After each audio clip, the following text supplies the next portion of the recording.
Another day working on the Bronco.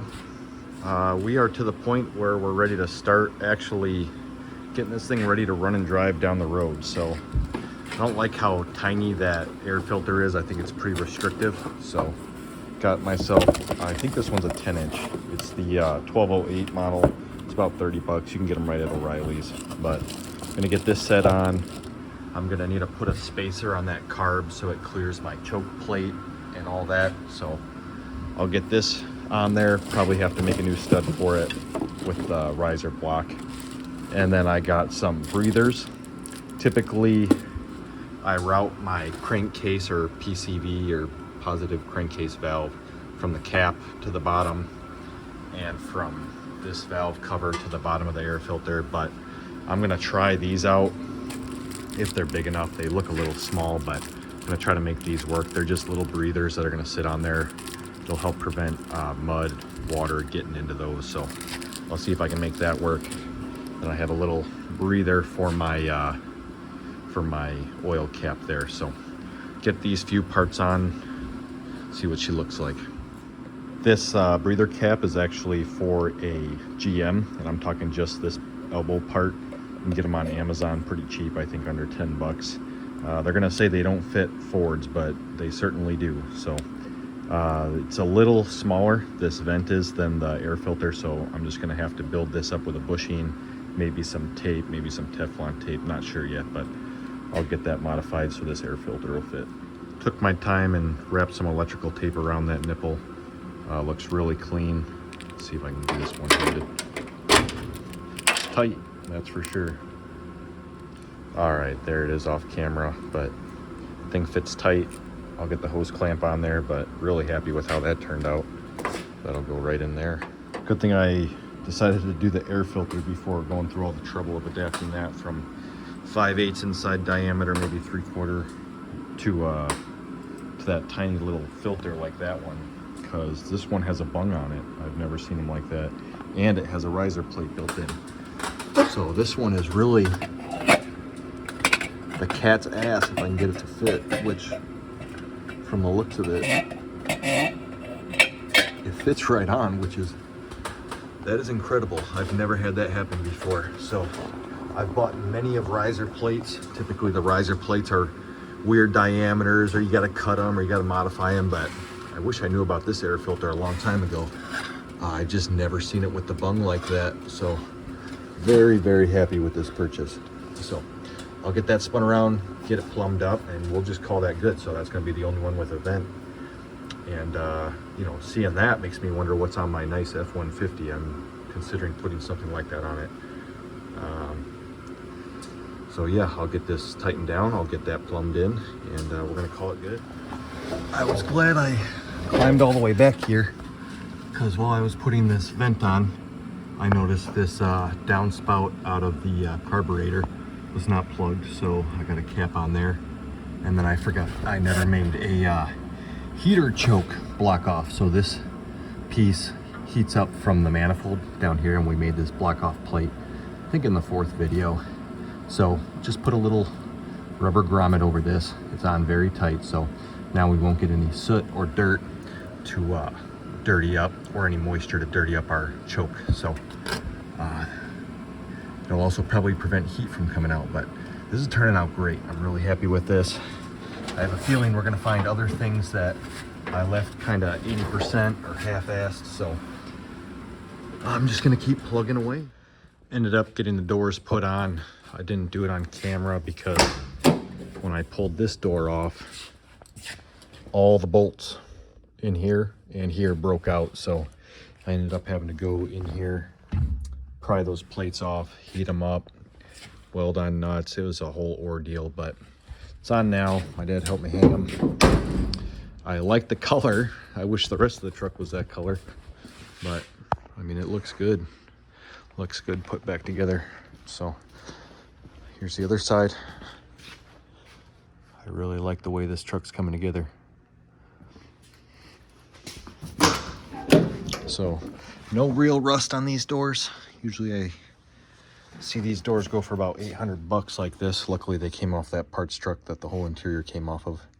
And then down here, I know there's not the best of light, but this bushing was worn out, so I put a new bushing in top and bottom and then just welded this up on top. So a lot of work to get these doors on something that was supposed to bolt right in, but man, does it make a big difference having doors on this thing again, especially doors that aren't all rusted and pitted out. So I'm actually cleaning up right now. I'm going to get this thing pulled out of here, see if I can give it a look over outside.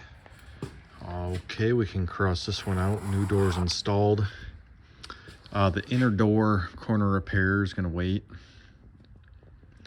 We made a rear bumper. Cross that out. It's going to be in another video. You can see it right here though. Rear bumper, full size spare on it.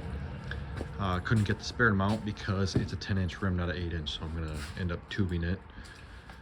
Let's see, so I still need to get the radios in.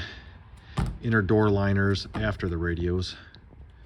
I can grease the U-joints right now. So I guess I'll pull this out and grease the U-joints, and maybe I'll do a little bit of washing, but not as much as this old girl needs, so just a little bit. Okay, here we go. First time driving it since all this work's been done. Pumping a few times. That started up way easy. Got my mirrors adjusted. This thing's ready to rip. Oh, just as I say that. All right, I'm gonna back it out. So she moves under her own power, even with those big 37-inch tires and 350 gears. So, man, this thing is huge. Very hard to tell where I'm at. Don't want to hit nothing like that tractor right there. Out here snagging cab lights off this parts truck, and look what I just found. That is something special. Zip ties to hold this on. What? He never even drove this truck. Why would you need that? Problem we've been having is the gauges aren't working, and we switched from a cluster with lights to gauges. Now it shouldn't matter on the heat, the temp circuit, but I couldn't get this one to work. I ended up breaking this off so I could get a socket on it, but got the new one in, but I ended up breaking this piece. It's part of the evap system, the recirculation system. So I'm gonna end up just putting this temp gauge in as a plug right there. That was deleted anyway. There's a vacuum ports off of it. So I'm gonna get that put in, and then I'm switching from a oil sensor in the back that is a light to one that is a gauge. So got the part right here. Get this dumped out. I'm gonna have to find a way to get this in the very back of the motor. Got the oil pressure sending unit out. Let me tell you, that was not fun. Look how rusted and corroded that was. I ended up pounding an 1 1/16 socket on this piece. There's supposed to be a head right here to grab onto, but luckily got this badass bumper. Scratched the crap out of it, but that's what it's for. Helps me get my boot up there so I can reach all the way to the back. Big old difference right there. Look at that, Jesus. Good Lord have mercy. So now comes the tricky part of getting this thing in.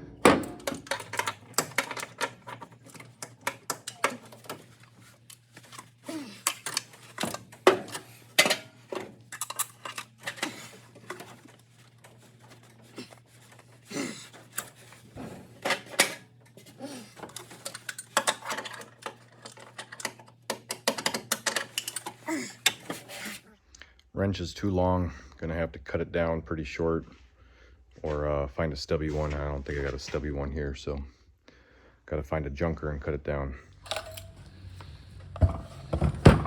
Let's see if that does the trick. It's Menards brand. Be able to get right in there and not hit the firewall. Moment of truth. Got the temp gauge sensor wire back on, the oil pressure sensor back on. Got it topped up with some antifreeze. Gonna go start it up. See what happens.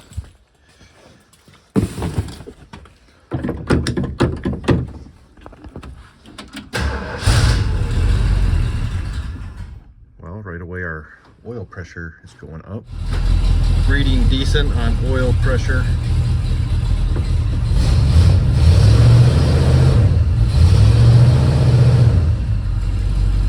Looks like a tad on the high side, but we'll just keep an eye on it. Looks like it's pointed right at the A.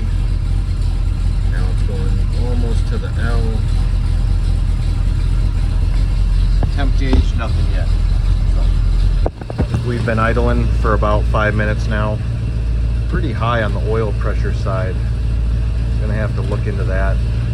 Might just be, well, the more ground, the higher it's gonna be.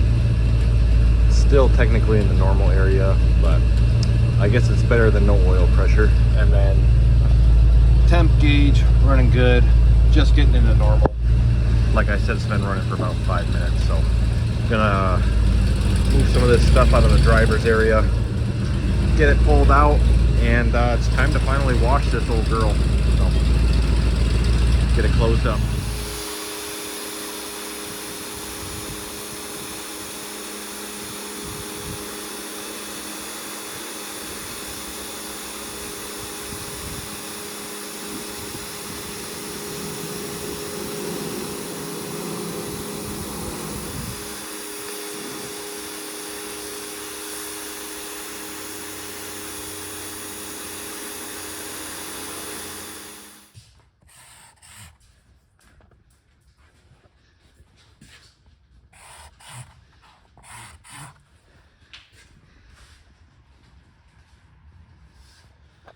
Getting started on the radio. So pulled my F-150 dash because it has a cutout and they didn't do a very good job on it. It's peeling up. I thought I was going to put this in this Bronco, but I really don't like the way the wood grain goes with the darker interior, so I'm going to stick with the darker one. I'm trimming up this piece now. Not quite straight here, so I need to put a little bit, cut a little bit more. I pretty much just use the blade to melt and not so much cut. Here's the radio I'm going with, so need to cut more. We'll see off the sides. It does fit here, but went for like a 80s style. It's just some Chinese piece of crap. Same as the style that was in here, which is a little bit more retro, but this one is going to be just fine. I just got to keep trimming until I can get this thing to fit in good. Not perfect, but good enough. Made a block off plate, mounting plate made. Piece goes in there. And the radio. And then I'm going to drill a hole here and here and mount it on these two holes here. Plate is installed, face plate's installed. So,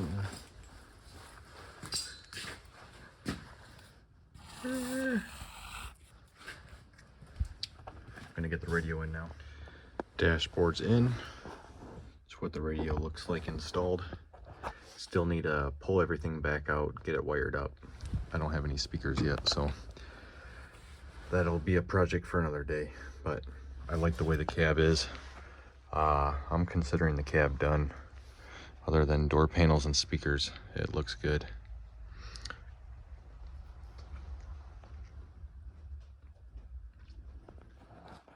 All right, radio's installed.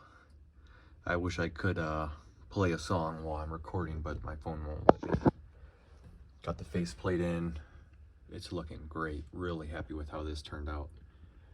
Then over here, I got myself a tachometer. Really like the way this is turning out. Interior's really nice now. Even got a center speaker mounted. Need to go pick up some 5 1/4 for this door and that door, and then I can put my door panels on. Got the truck polished. Got the inside done. Oh my gosh, this truck is coming along so good. So, ready for its first test drive on the road, and we're gonna put it to work. So first thing I need to do, mount up my spare tire, and then I'm ready to pull this thing out and get after it. I appreciate you watching. That's going to be the end of this video. If you like the video, leave me a like, subscribe, and comment. Appreciate it. Thanks.